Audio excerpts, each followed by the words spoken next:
तो चलिए बात करते हैं सीरियल उडारिया के बारे में। तो शो में आई वॉन्ट ड्रामा चल रहा है। शो में आप सभी को देखने वाले होली का ट्विस्ट, जहाँ पर अरमान और आसमा एक होने वाले, जहाँ पर अपने दिल की बात एक दूसरे को बताने वाले, वहाँ पर भांग के नशे में दोनों करीब होने वाले हैं।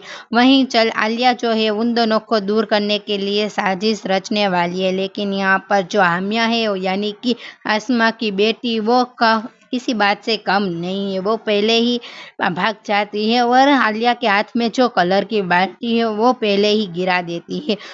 अब आपको बता दें कि यहाँ पर शो में आप सभी को देखने को मिलेगा कि यहाँ पर अरमान जो है वो आसमा की बेटी को बहुत ज़्यादा प्यार करता हुआ नजर आएगा। उसे गोद में लेगा और उसको झुलाएगा भी, और ये देखकर आसमा जो है वो काफ़ी ज़्यादा इमोशनल हो जाएगी। उसकी आंखों में आंसू आने लगेंगे। कितने साल के बाद एक बाप ने अपनी ही बेटी को गोद में उठाकर प्यार किया है और हामिया उसके पिता का प्यार मिल जाता है। वहीं दूसरी तरफ आसमा जो है वो महर को भी गोद में लेती है, उसको भी झुलाती है और उसको भी प्यार करती हुई नजर आएगी। और यहाँ पर एक कंप्लीट फैमिली देखने को मिलने वाला है। जी, आप ऐसी ही अपडेट देखने के लिए हमारी चैनल को सब्सक्राइब करें सुपर फास्ट न्यूज़ को। Thank you.